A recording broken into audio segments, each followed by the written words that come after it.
Thank you. So we are live now on YouTube. Many people will join us on YouTube also. Thank you, sir, for accepting our invitation. Thank you so much. And now, before we start with your lecture today, I just want give an introduction of yours as well as our organization. Please allow me to do that. So, good evening, everyone. My name is Koel Banerjee. I know that all of you knows it very well, and it gives me immense pleasure to extend a warm welcome to you all. We are thrilled to begin the sixth public lecture of 2025, focusing on the compelling topic reading consciousness and aesthetic experience in light of Abhinava Gupta's Transit Lens, presented by the esteemed speaker, Avik Gangu. Before we delve into the fascinating subject, allow me to briefly introduce our organization, CSRF.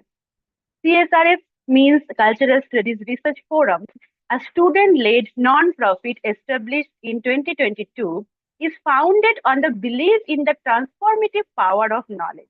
And we organize free public lectures and discussions covering a diverse spectrum of cultural topics ranging from literature and art to music and food. Our aim is to empower students by exposing them to novel ideas, perspectives, and nurturing critical thinking and fostering a deeper understanding for the multifaceted world around us. Now, it's my pleasure to introduce to our speaker for today, Avik Ganguly. Avik is a fascinating individual. He is a poet, writer, and scholar practitioner who bridges the walls of creative expression and rigorous academic inquiry. Currently, Avik is a junior research fellow pursuing his PhD in Shakta Trantism at the Department of English, University of Delhi, following his post-graduation in English literature from Jamia Millia Islamia. While he resides in Delhi, his native roots traces back to Rabindranath Tagore's very own Santiniketan in West Bengal. Avik's talent extends beyond the academic realm. He is an award-winning poet, writer, and having won the Poetry on Spring contest and the Amity International Literature Festival comic trivia for short story writing and tweet literature. Sorry, tweet literature. It's okay. It is a new word for me as well. His diverse contributions include academic works in UGC care listed journals and non-academic pieces, poetries, and essays in various outlets like Gulmahar Quarterly, the Monograph, Indian Review, and the Setu magazine. Today, Avik will be speaking on the intriguing topic of reading, consciousness, and aesthetic experience in light of Abhinava Gupta's Kanti claim. Please join me in welcoming Mr. Avik Gangu. Thank you, sir. Thank you, Koel, for such a lovely introduction. Good evening, everybody. I'm Abhi Ganguly, and today I'm here to speak on the topic which Koel has already mentioned. So, of course, we are going to be talking about consciousness today in context of aesthetic experiences as propounded by Acharya Abhinava Gupta. Now, Acharya Abhinava Gupta belonged to the Kashmiri Shaiva Tantric school, and some of us are deeply familiar with his works, and some of us aren't yet deeply familiar with his works. Most popular works by him are Tantra Loka, Tantra Sara, and of course, there's many loads of them. There's Paratrishika Vivarana, and then there's one more, which is Abhinava Bharati. So the text that I'll be talking about today is Abhinava Bharati. So starting with, when we are talking about Kashmir Shaivism, we also have to understand that what it really emerged out of as a reflection of. So, of course, there was the Advaita Vedanta tradition. And how was consciousness understood in the Advaita Vedantic tradition? In the Advaita Vedantic tradition, consciousness or Chit is conceived as the fundamental and ultimate reality, non-dual, self-luminous, and attributeless. While modern philosophical traditions in the West, beginning with Descartes, identify consciousness through certain epistemic features, such as immediacy, inwardness, and infallibility, these traits are echoed in Advaita Vedanta through the concepts of aparakoshastva, non-mediated knowledge, pratyak, inferiority, and abhadi tattva, non-negatability. Consciousness is not known through inference or sensory perception, but is directly intuited as a self-evident ground of all the experience. The Advaitin holds that the witnessing self, or Sakshi, is not merely one among many observers, but the sole existent substratum, the Brahman, whose nature is Satchit Ananda, being conscious bliss. Crucially, this consciousness is not an active agent or a creative force, but a passive illuminator. It doesn't do anything, but by its mere presence, it makes all things knowable. The world, in this schema, is regarded as Maya, a superimposition upon the non dual self, analogous to mistaking a rope for a snake, the classic examples used by Athens. For example, when you enter a room, and let's say the room is dark, there's no light in that room, so you enter that room and you see something lying across the floor. So you bend to pick it up and you feel that it might be a snake. But when the lights are switched on, you realize that it's not a snake, it's a rope. So similarly, appearances persist and are experientially real at the empirical level, the empirical plane, which is also called Vyavaharik. And they're ultimately unreal in the sense of being mithya, not asat, when seen in the light of absolute truth, which is paramarthika. Liberation, moksha, in this tradition is the cessation of all identifications with the body, with the mind, with the world, and the dissolution of the individual ego into the non-differentiated consciousness that is Brahman. Thus, the nature of consciousness is in Advaita Vedanta is that of pure presence, unqualified, unchanging, and unaffected by the play of the phenomena or Maya. Even aesthetic experience, if it has to be valorized, must eventually be renounced as a part of the phenomenal world. The experience of bliss or beauty, ananda, is seen as a reflection, not the essence of the Supreme Self. In this way, what emerges then is a vision of consciousness that is sensuous, immanent, and aesthetic. It manifests not by negating the world, but by overflowing into it. In Kashmir Shaivism, the path to liberation is not through withdrawal from the world, but through pratyabhigna, recognition of one's own essential identity with this divine consciousness. Aesthetic experience, as such, itself becomes a framework, where it becomes a privileged site where the recognition takes place.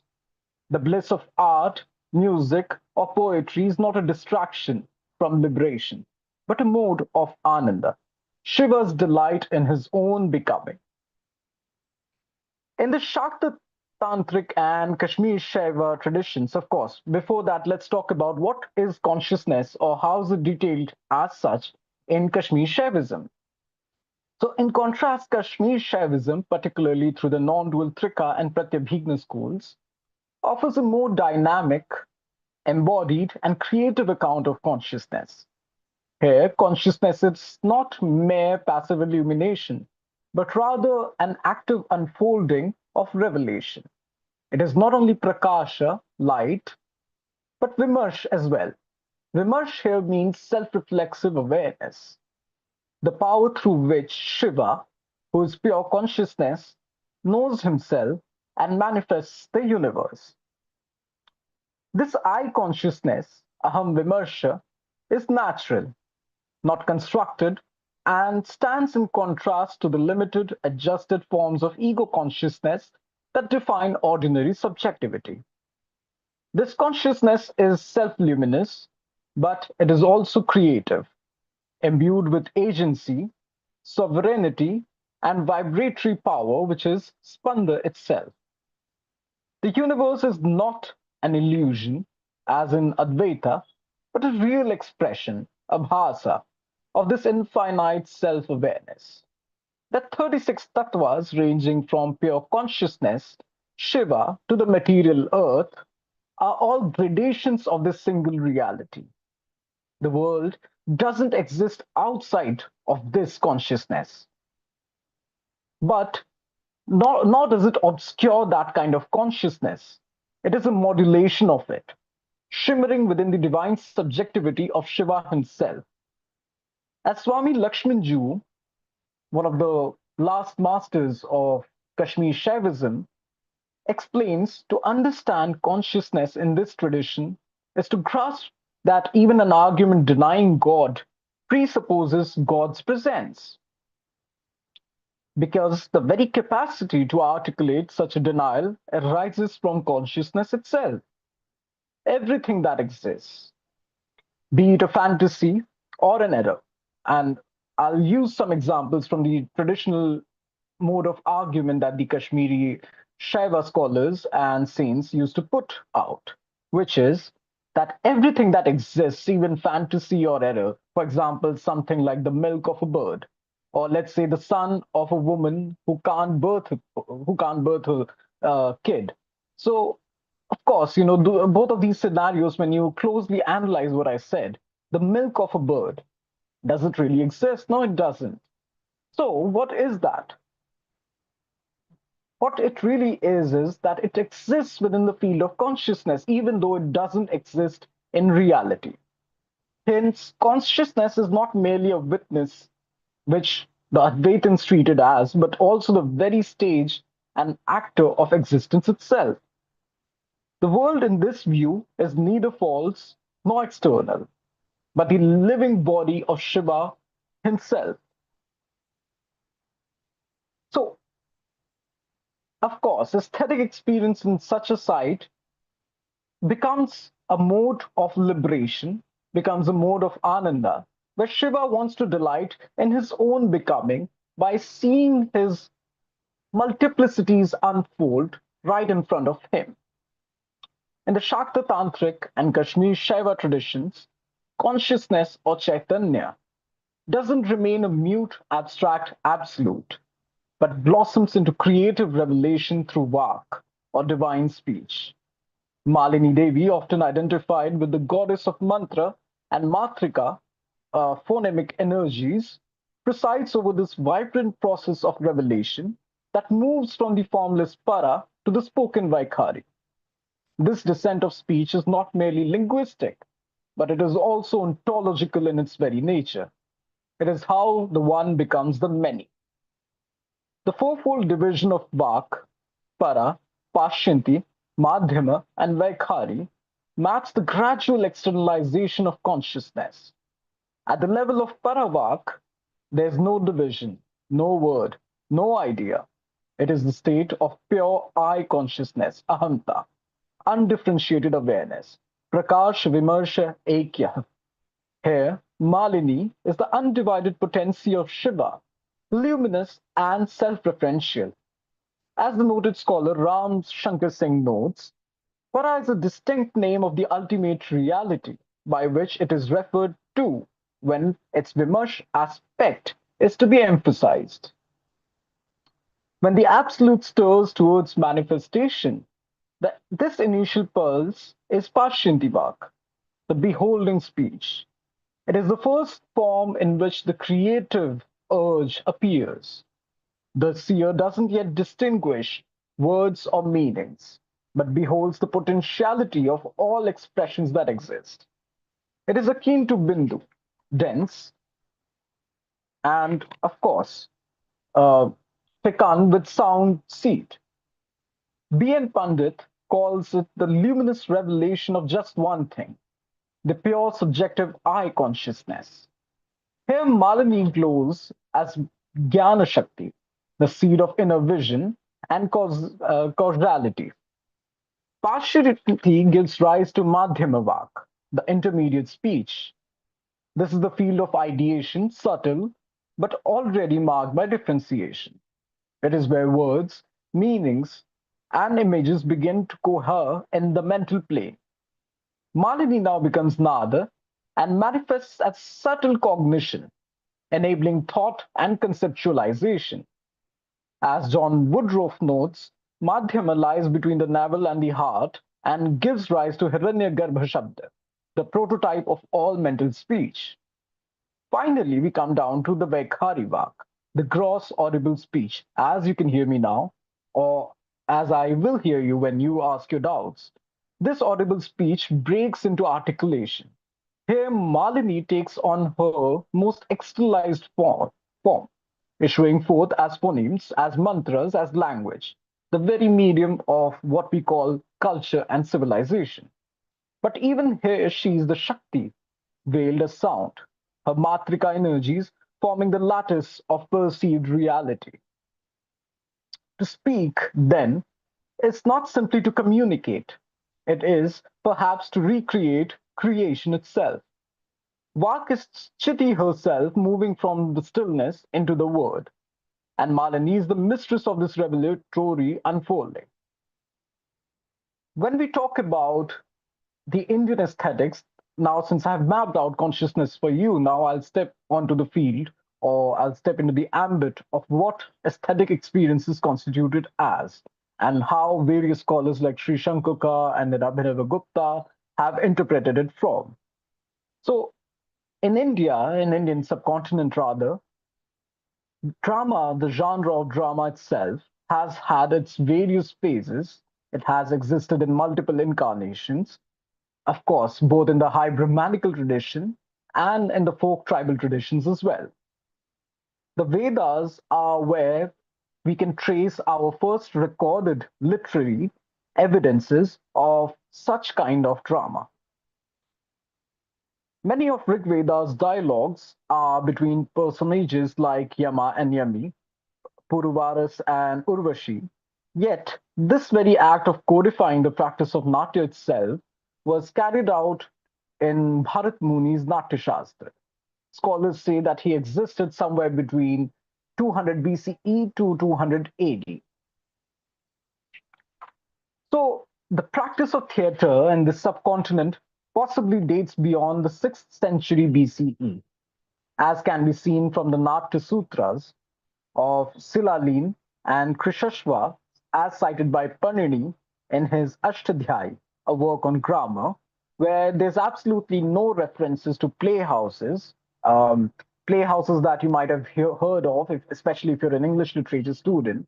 For example, how in the 16th century we had the Globe, and then we had other such playhouses where Shakespeare and other such playwrights would put up their performances and would rest their crews after getting patronage from the emperor.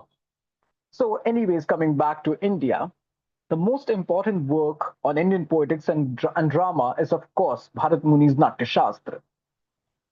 The text deals with the ritual and mythology as connected with early mysterious performances, the characterization of the developed literary drama, which posed purely aesthetic rather than sacral gods and proceeded from well elaborated principles of acting.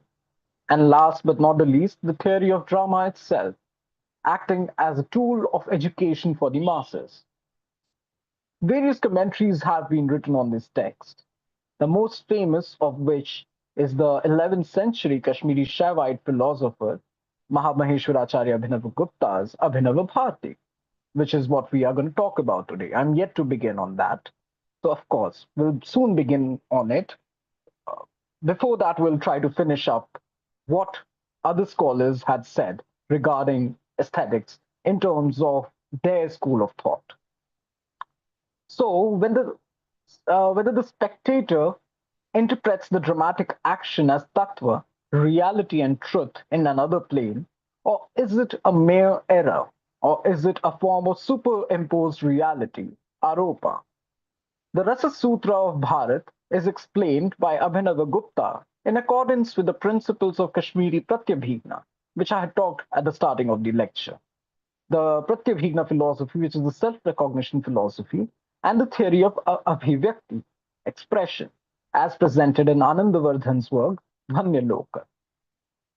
So, according to the Natya Shastra and other ancient Hindu writings like the Yajnavalkya Smriti, music and the arts are also valid means which can facilitate the realization of one's own very self, that is, Atman, by enabling the mind to concentrate itself on the supreme soul. These forms of art are presented as alternative path, marg, with a potency akin to that of Shrutis, which are the Veds and Upanishads. The classical framework outlines eight, and later it became nine rasas. The first being Shringar Ras, which is erotic, Hasya Ras, which is comic, Karuna Ras, which is pathetic, Raudra Ras, which is furious, Veera, which is heroic, Bhayanaka, which is terrifying, Vibhatsa, which is odious, Adbhuta, which is marvelous, and eventually the ninth rasa that was added later on by Acharya Abhinavagupta himself, which is Shantras, or the state of tranquility. Each rasa arises through a combination of vibhavas, determinants, anubhavas, consequence, and vyabhichari bhavas, or basically in our language, it can be defined as transitory states. So, as much as Bharata identifies these components, he offers little explanation of how the spectator actually experiences rasa, or how this experience relates to the self. It is in response to this structural gap, or rather structural fault line in terms of theoretical formulation, that Abhinavagupta writes his commentary, transforming rasa from a dramaturgical device into a spiritual philosophical revelation. Abhinavagupta asserts that the aesthetic experience is the self's expression of its fundamental emotions, such as happiness or love or grief. It is typified by the aficionado reflecting about their own state of being.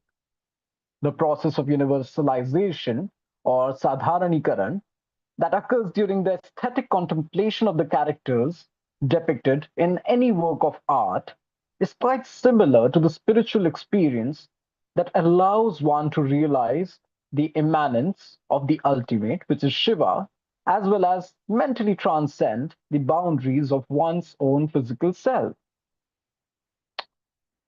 Now, someone might ask, what is a rasa essentially? How would you define rasa? What does it really mean? Or is it something that we string up along the lines or and make it up as we go along? So of course, it's not exactly that.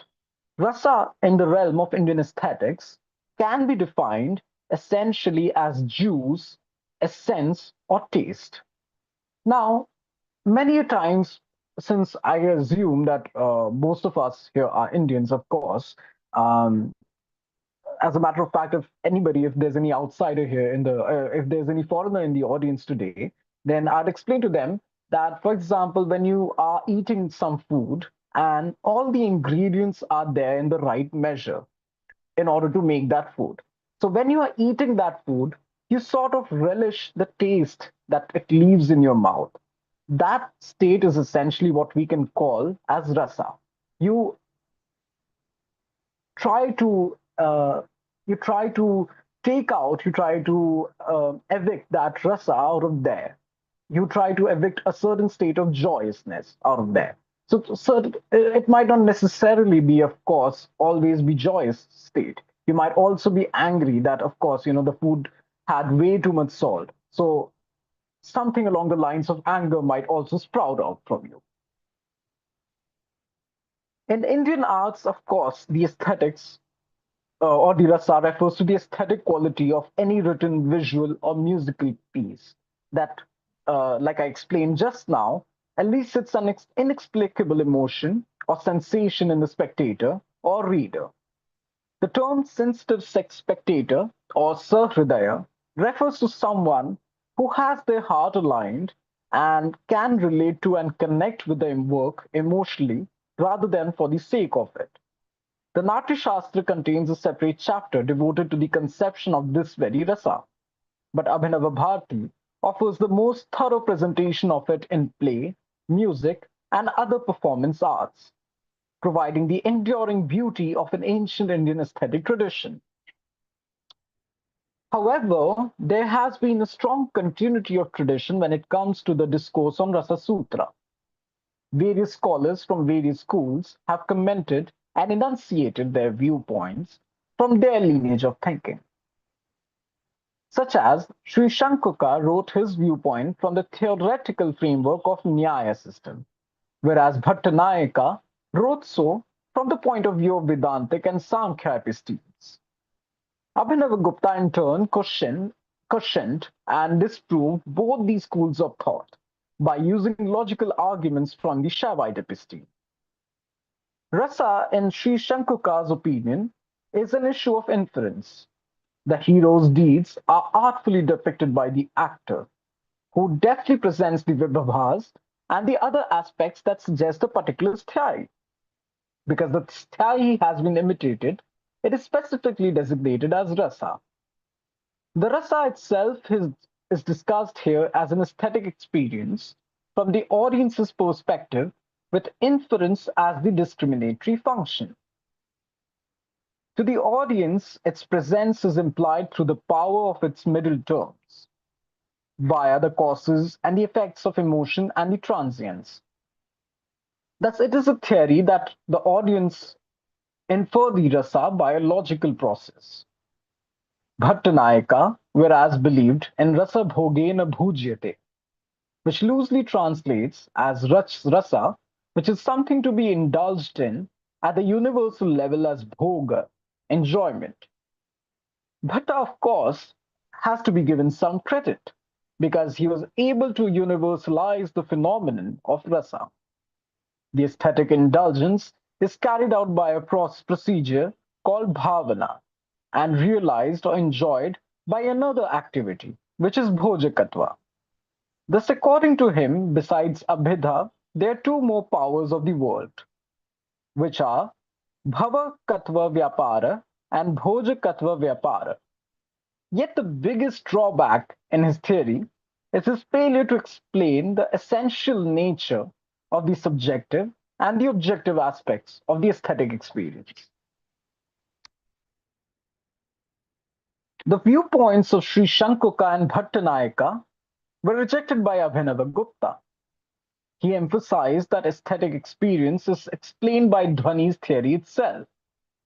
He disproves of Bhattanayaka's theories that I talked about. Rasa may appear in the dhanana tense.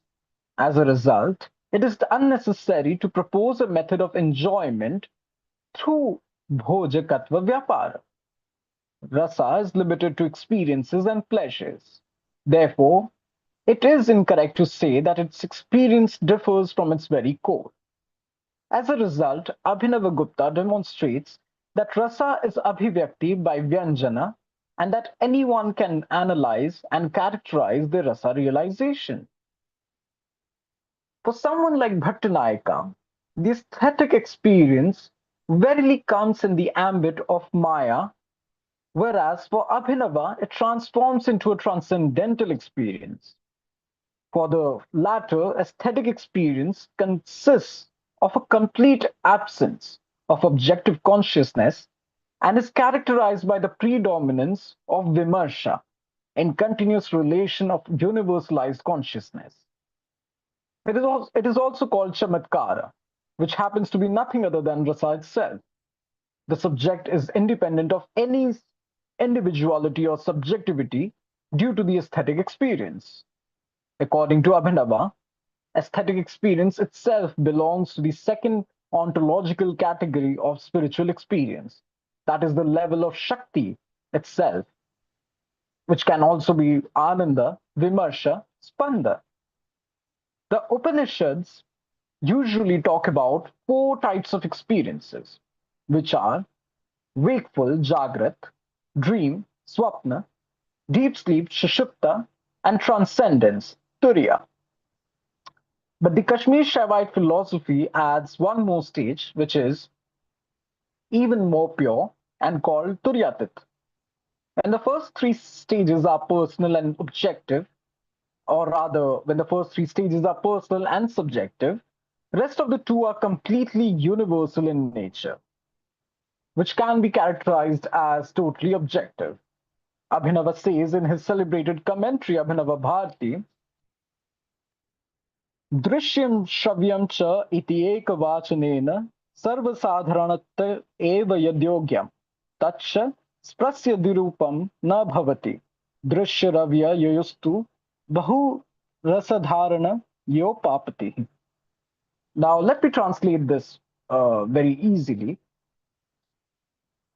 where on the direct perception of beautiful object of hearing and sight leads to beginning of an aesthetic indulgence, drama can pull in multiple ears and eyes of the spectators at one singular time. Thus, these two senses automatically qualify to be called as aesthetic senses. Yet, an aesthetic object isn't merely enough to lead one into an aesthetic experience as well. They need to have a strong power of visualization as well.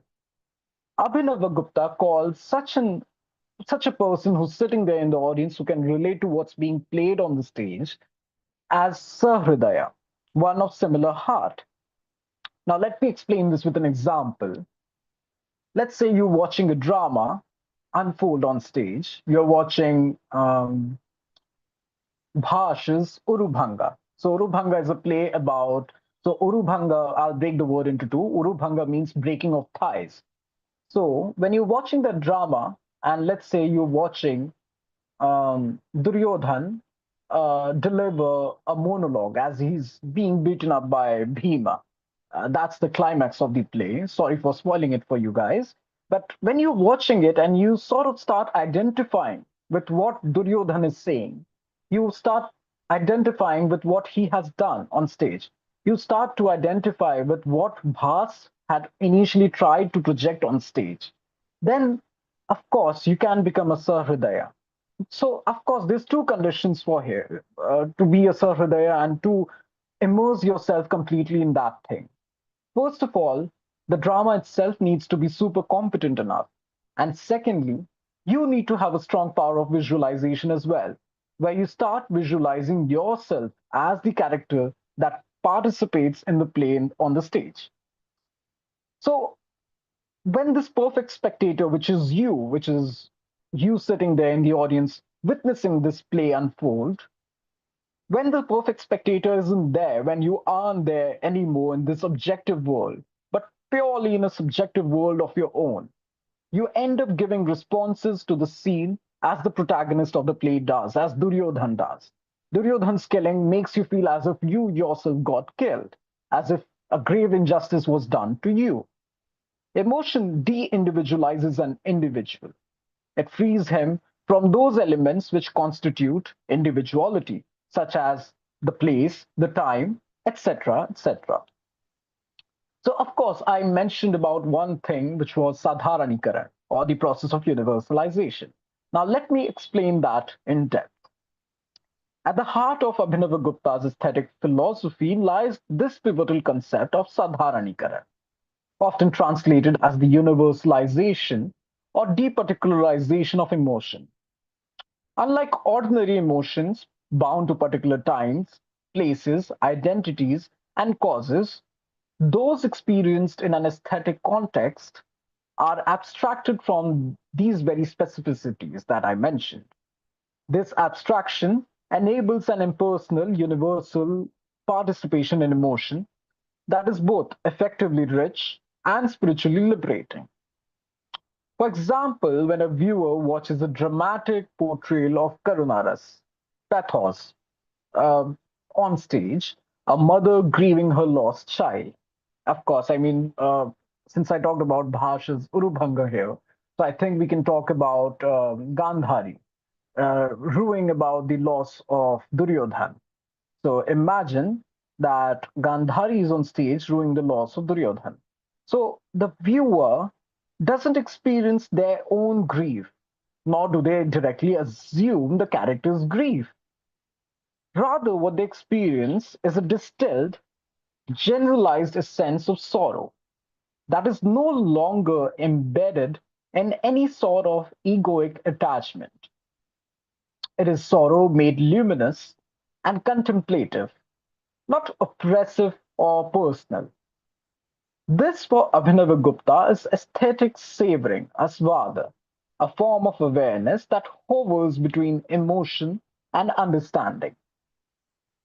This process, he argues, can't be explained merely in psychological terms. It is not simply about the emotional projection or catharsis. Sadharanikaran is rather metaphysical in its very nature. It reflects a deeper ontological truth that consciousness in its pure state is universal and not confined by the ego or ahanta. Through aesthetic absorption, the conditioned self, the jiva, is temporarily suspended, allowing the unconditioned self, which is Shiva consciousness or Samanya Chaitanya, to emerge as the locus of experience itself. The Rasika or the Sahridaya, which is the sensitive spectator that I talked about a couple of minutes ago, thus becomes a vessel of universal subjectivity, momentarily freed from the limitations of individuality, freed from the very things that bind them down. The place, the time, the name, the origins, all of that are there. All of these are rather conditions that we have been subjected to, the mental conditioning, as one might call. In this context, the aesthetic subject, Rasasvadan, occupies a liminal space between the character and the audience, between the world and its transcendence. They're no longer an individual reacting to discrete stimulus that's being provided to them, but a universal witness relishing the essence of feeling without attachment. That is why Abhinavagupta considers the aesthetic experience akin to mystic contemplation, akin to mystic inquiry. It is not a suspension of thought, but it is a sublimation of thought into awareness. In a daring philosophical move, Abhinavagupta aligns aesthetic experience, rasa anubhava, with Brahma Ananda, the transcendental bliss experienced in spiritual liberation or moksha. The identification is not particularly metaphorical in nature, rather, it is grounded in his ontological framework. For him, the Ananda experienced through aesthetic immersion is structurally and existentially homologous to the bliss of self realization.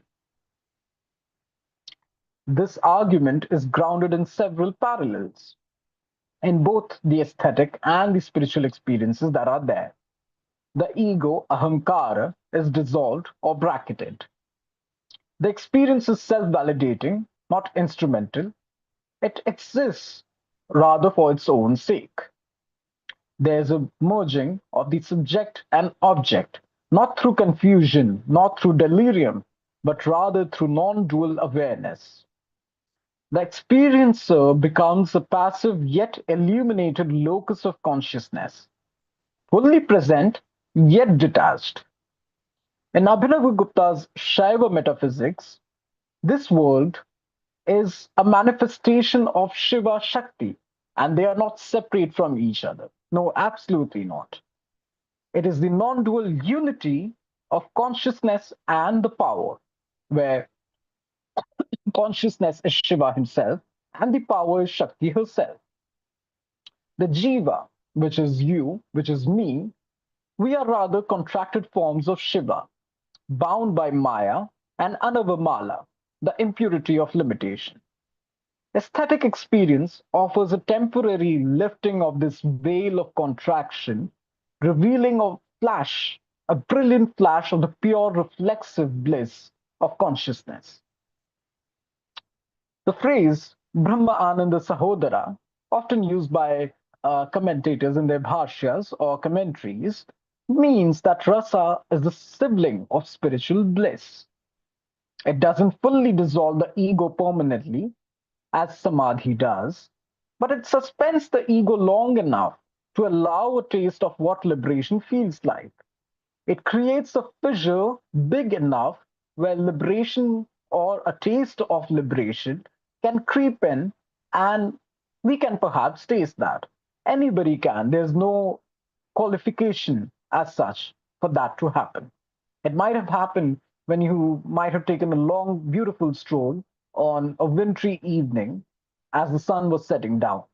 And you look at the sun, you look at the peaceful surroundings near you, you look at the peaceful environment, you listen to the chirping of the birds, and you realize that it's all one. There's a unity of consciousness lying or pervading all of that. Even in modern times, many philosophers and scholars and saints have used such language. For example, Jiddu Krishnamurti uses the word choiceless awareness. And I think it's absolutely brilliant and falls in line with what Abhinavagupta also has to say. When you're taking a walk and it's beautiful, there's trees around you, there's absolute silence, there's nothing to bother you. There's no stress over your head. There's no worrying about the deadline, about the assignment deadline that you have to submit, or any exam that you have to clear. You're simply being yourself in your own being and becoming.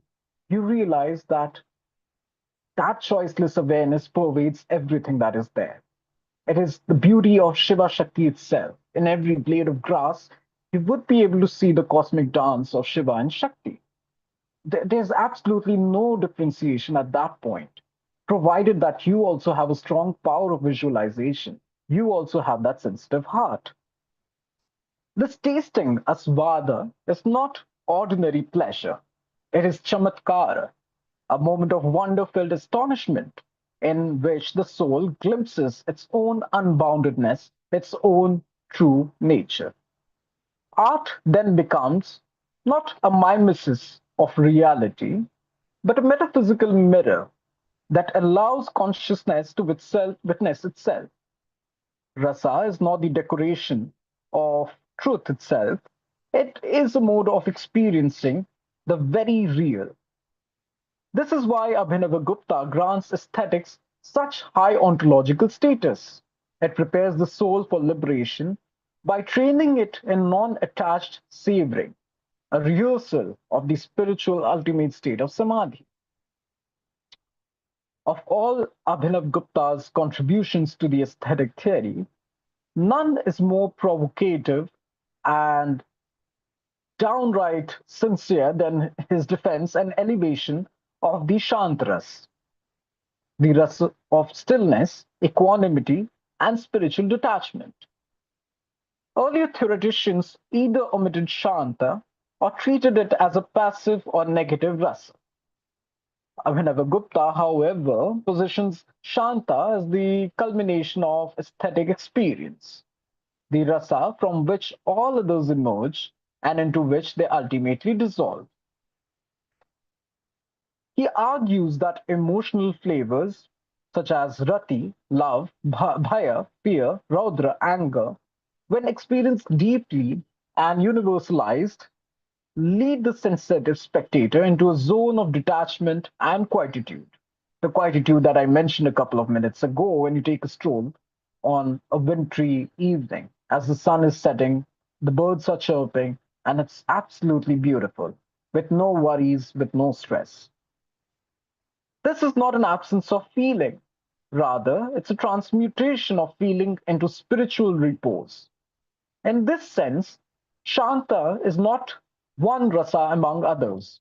It is the ontological ground of all rasas, just as pure consciousness underlies all mental states. So, how do we understand it? We can understand it in this way that we are getting angry, we are getting tense, yet, is it our fundamental state? Is it our fundamental state of being? Absolutely not. Abhinavagupta would like you to believe that Shanta is your ultimate state. It is the state from which other various other states of anger, happiness, jealousy, envy, they emerge. But somehow they dissolve back as well, because the state of quietude or rather, in simple words, choiceless awareness, minus the Sanskrit jargons, then you would understand that, of course, the quiet state, the quietude statehood, is what fundamentally lies in your essence, in your soul. Philosophically, Shantaras represents the cessation of desire and the realization of inner plenitude, Purnataha. It is the rasa that corresponds most directly to the fourth and fifth states of consciousness as described in Kashmir Shaivism, which are Turiya and Turyatita, states of awareness beyond your waking, dreaming, and deep sleep. Shantaras offers a foretaste of that non-dual stillness, where the play of the forms ceases and one abides in unstruck resonance of the self. In performance, this rasa may be evoked through depictions of renunciation, meditation, philosophical dialogue, or even existential solitude. But its true realization depends not on the theme, but on the spectator's inner maturity. Only a Sahridaya already predisposed to spiritual introspection can truly savor Shanta. Thus, Shanta is not just a rasa. In modern lingo, we can also call it a spiritual barometer, revealing the degree to which art itself can become a path to transcendence. To fully understand the metaphysical sophistication of Abhinavagupta's aesthetic theory, one must also dive deep into the school of Trika Shaivism, the non-dual tantric system of Kashmir. And this ontology, the world is not Maya, of course, but a real dynamic expression of Shiva, um, whose intrinsic nature is Chit, consciousness, Ananda, bliss, and Spanda, vibration. The divine is not a distant being. It's not something that is separate from you. It's not an overseer sitting in the skies hurling thunder at you if you don't follow the instructions. Absolutely not. It is verily you yourself. It is your own being. That is God. That is anything you would like to call it. The very immanent ground of all becoming. Within this vision, art is not merely a human activity. It is a microcosmic repetition of the cosmic Leela, which is the play of Shiva and Shakti. Here, Shakti is not just energy. She is the aestheticizing principle, that which gives the form, rhythm, texture, and effect to the unmanifest consciousness that is Shiva itself. Abhinavagupta maps this cosmic process onto the aesthetic encounter, where the drama is the created world. The playwright or the artist is Shakti, shaping reality into something that is expressible. The spectator, when egoless and absorbed in and reflects with what's going on the production of the stage, is Shiva, the witnessing awareness. The rasa is the blissful recognition, pratyabhigna, of this unity. Thus, the act of aesthetic contemplation is a reenactment of this divine play. Just as Shiva becomes the world through Shakti and then reabsorbs it in awareness, so too does the Rasika lose themselves in the world of the drama or poetry or music, only to rediscover the self through the experience of rasa. Importantly, Shakti's role is not passive. She's the one who's stylizing, abstracting, and infusing emotion with communicability. Without Shakti, rasa cannot manifest. Without Shiva, there's no one to relish it. Their union is the precondition of this aesthetic experience, just as it is for the foundation of the universe as per the Kashmiri Tantric Shaiva school. Abhinavagupta's aesthetics, then, simply is not about art. It is also about soteriology, a vision of liberation through beauty, form, and contemplative enjoyment. It is rooted in cosmology where expression and realization are one and the same, where the aesthetic mirror becomes a mirror of the self.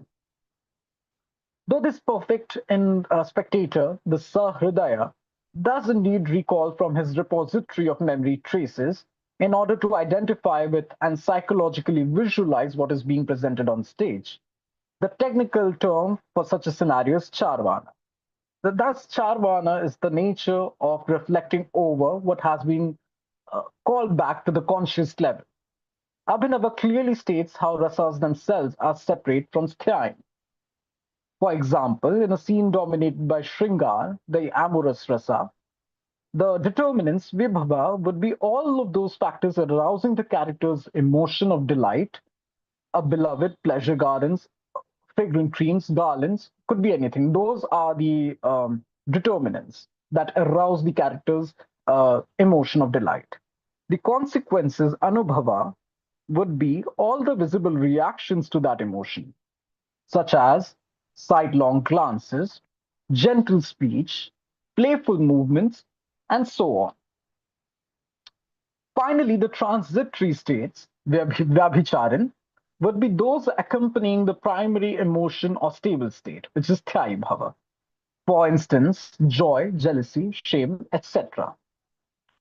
Therefore, Shantaras is the fundamental rasa, and all other rasas are merely its variants, brought about by the superimposition of various thyai bhavas. It is noteworthy that Abhinava alludes to certain ancient Natyashastra manuscripts in his Abhinava Bharati, where the Shantaras is where the Shantaras portion is addressed prior to the Shringaras. So one should never mistake everyday life with this artistic realm, though. Because of its empirical character, the everyday world is rife with both pleasure and pain. But the aesthetic realm is devoid of such experiences. It emanates in Ananda's bliss, surfaces in bliss, and melts in bliss. The experience of the state of the Shanta consists in the experiences of the self as free from the entire set of painful experience, which are due to external expectations, and therefore is a blissful state of identity with the universal self. It is the experience of the self in one of these stages on the way to perfect self realization. Such a state of self, when presented either on the stage or in poetry, and therefore universalized, is responsible for the arousal of a mental condition which brings forth this transcendental bliss. With this, I would like to conclude, and I hope my lecture was of some value to you. Thank you. Thank you so much, sir. It was really a delightful evening after hearing your lecture. Actually, I was not aware about this tantric or tantric lens or Abhinava Gupta said about. I was really not aware, but right now I have been gaining some knowledge about it from your lecture. Thank you so much. So I would like to ask if anyone have any question, query, or anything else. Just want to talk with sir. You can do. Okay. Yeah, Use yeah, the sure. chat box, or you can also just speak.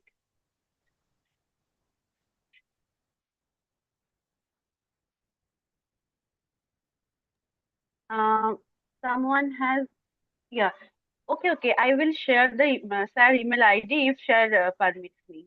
Yeah, yeah, absolutely. Please share that. Okay, Yeah, Madhuri ji. okay. Yeah. I will share it. Give me some.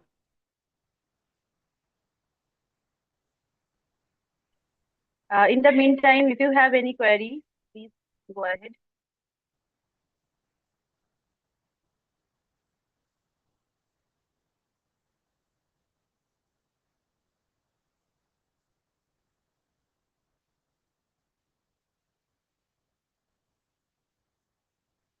Yeah, that's a beautiful question. Yeah, Nandeshwari. Yeah. So let me just who asked that question? Yeah, Ridhima asked that question. Yeah, that's a beautiful question. Um, yeah, it does evoke actually Shanta. Like Laleshwari, for example. I think she lived around in 14th century, right about when Kashmir was about to get invaded by the Sufis and the other imperial forces that were there. Mir Shah Hamdani, I think, came, I think, probably 50 years after Laleshwari existed. So Laleshwari's poetry, I mean, I can't read Kashmiri myself. I have to read it in translation. Of course, I know Sanskrit, so I can understand some of the core words that are there. Um, Jailal calls translation of Laleshwari is absolutely brilliant. It's a monograph published by the Sahitya Academy. If you're a Kashmiri yourself, I mean, you can, of course, listen to her works online, and um, who are working on it from the tantric lens. Yeah, sure. Like I'll come to that after this. So yeah, Laleshwari's works that are there, of course, the Vatsun genre that came into existence with her, definitely evokes the Shantaras, because you have to realize one thing, that Laleshwari was a self-realized saint and a poetess of highest order that could ever possibly exist. She was, directly walking Shakti herself. And not only Shakti, but actually a manifestation of that Shiva consciousness. So, right now, like, of course, I can't recall her works as such, but I can definitely recall some of the translated ones that Jailal Kaul did of Laleshwari. And Jailal Kaul does talk about how Laleshwari stresses on turning inwards, because a larger part of this tantric tradition is, of course, the fetishization of external rituals is there. But Kashmir Shaivism has one core text, which is the Vigyan Bhairav Tantra. So Vigyan Bhairav Tantra has your 112 dharanas. Many of these dharanas talk about turning inwards, and various methods of meditation are there.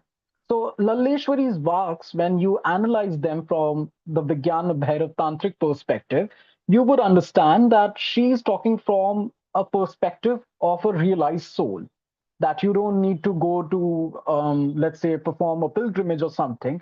Rather, if you turn inwards, then you would be able to find Shiva within yourself. So ultimately, somewhere that deeply ties down with Shantras too. So I think the next question was by Madhuri. If there's any current scholars who are working on it from tantric perspective, um, yes, there are currently many scholars who are working on it. One of them has sadly passed away in February. His name was Dr. Mark Daikovsky. Another one is Acharya Sthaneshwar Timal.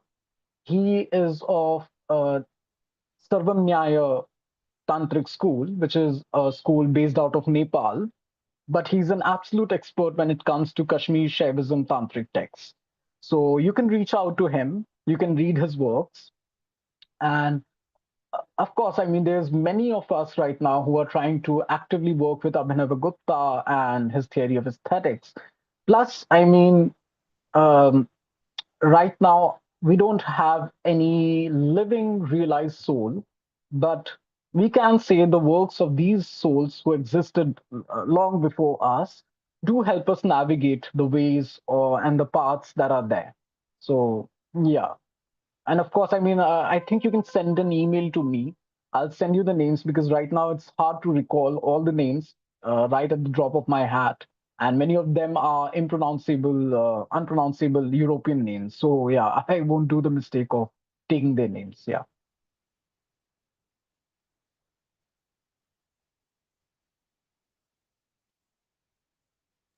So there is a question on YouTube, so I just Hmm. forward it to you in the chat box. Okay, just let me read it. Yeah. How does Abhinav Gupta's understanding of consciousness differ from Western philosophical notions and Indian philosophical schools? Hmm. Okay, so Indian philosophical schools, I have already mentioned about Sri Shankoka and the other philosopher that was there. Rasena Bhujena Yogyate, that was there. So, yeah, I have done it from Nyaya and Vedantic and Samkhya school.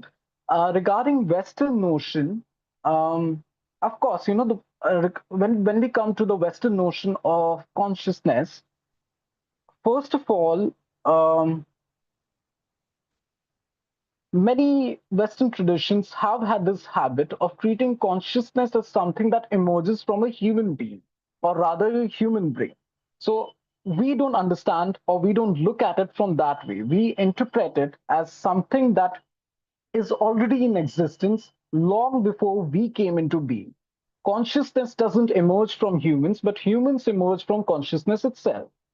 So of course, there's this subject ontology divide that is there, like ontologically speaking, this subject object divide. And Descartes was there, who posits a fundamental divide between the mind, that is consciousness, and matter, that is body. So consciousness is rather seen as a very distinctive phenomena that emerges from a human being. It helps them interpret.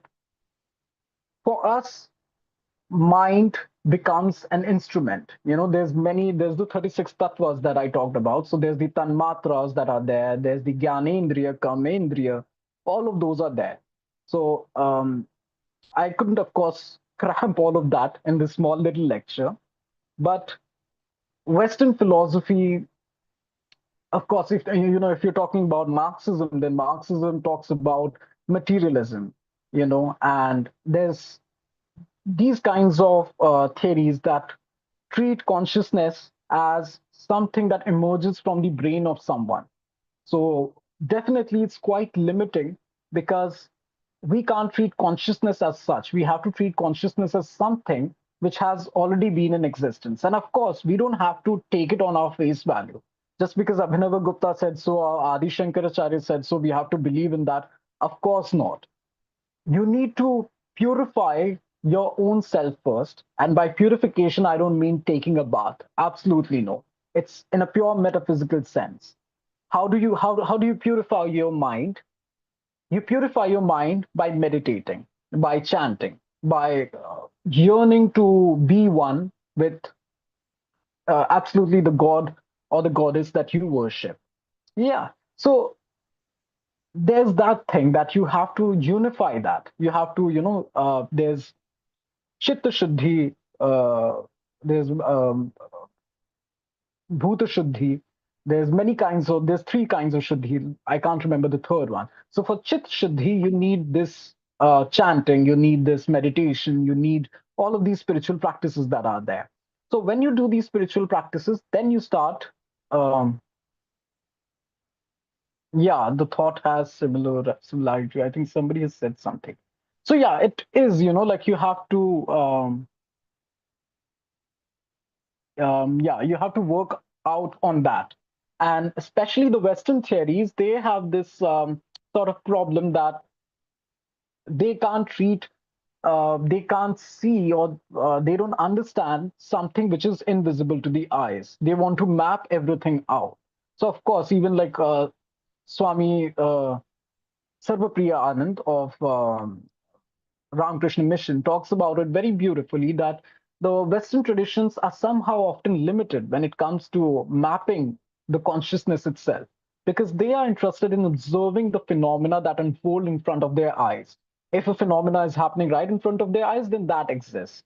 But when we are talking about these deeply esoteric traditions, you need to experience it yourself. If you experience it yourself, then believe in it. Till then, be an atheist, like Swami Vivekananda said. You don't need to believe in it just because someone said so, just because I am saying so, or Abhinava Gupta said so, or Swami Vivekananda said so. No. Like Swami Vivekananda said, be an atheist until and unless you experience something that invigorates your mind and your very self.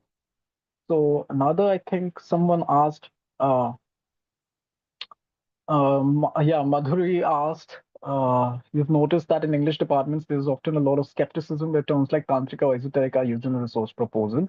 How can one navigate that? So you have to seek supervisors out. I was lucky when it came to my supervisor. She was impressed with my proposal, with what I wanted to do. And first of all, like formulate a very strong proposal. That is very, very important, very crucial for a PhD program. And be clear about what you want to pursue, especially, like the tantric tradition that is there or any esoteric tradition that you want to pursue. Because what happens is, like you said, there's a lot of skepticism in the English departments. Of course, because like I said, Our minds have been certainly, colonized, and we haven't decolonized enough yet. So somewhere deep down, we still believe in these Western phenomena of mapping consciousness. So definitely, like when I say we have limited ourselves, we shouldn't limit ourselves. And regarding the ostracization that exists in the English departments, I'll say don't give a damn to about it. Don't think about it way too much. Focus on your work, and I'm damn sure your work is gonna speak louder than any of the actions that are there. So yeah,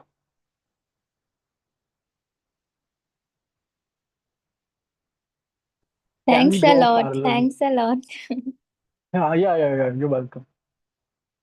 Can we draw a parallel to the aesthetic process and liturgical aspects of the trigger as the efficient events and century with the Sadhaka moves and let's say dramatic stage for their union? Hello, Sujit. Yeah, it's a very lovely question. I am not much familiar with the Sri Sir, Vidya sorry for movement. the Yeah, interruption. yeah, yeah. Will you please read the whole question because it's a recording on YouTube, so they can't Okay, see the they chat can't box see the of the question. question. Yeah, yeah, that's Fine, I'll read the question out. So, um, Sujit Ji is asking that can we draw a parallel to the aesthetic process and the liturgical aspects of Trika philosophy, Shakta Tantra, as the efficient epistemological mode of realization? As for instance, in Sri Vidya cult, the sadhak in Sri Chakra Puja aesthetically sets a samarasya, the dramatical stage for their union. So first of all, Sujit ji, I'm not really deeply familiar with Sri Vidya cult, but I do understand the gist of what you're saying because I am from a Kalikula cult and I can sort of understand what you're talking about. And yes, absolutely, absolutely, because the power of visualization is very, very important. It's very crucial. So, of course, the aesthetic realization, but there's one difference that like what I am talking about is the strong power of visualization. So, from an aesthetic point of view, that makes sense. But you need to retrace it again and look at it from a ritualistic perspective because what you're doing is essentially you're performing a ritual to the goddess, to Shodashi. Whereas uh, what I talked about by Abhinava Gupta was in context of arts, music, performance, those kinds of things. Of course, they like the Sahridaya, for example, like a person like you who's there. So you go on and you attend a drama. So of course, you will already have that how high power of visualization. So it will help you in identifying with the oneness that pervades the stage production, or let's say the musical performance that is taking place. So in a way, it is related, yes, but also in a way, it is different from that because it's a purely ritualistic element of the Tantra Vidya. Both of them have some similarities, but of course, they are different as well. And one has to do with the secular field of arts and literature, or something along the lines of quite removed from what is considered as the ritualistic element of performing worship to Shodashi or Ma Kali or any of the Dasa Mahavidyas. So, yeah, I hope that answers your question.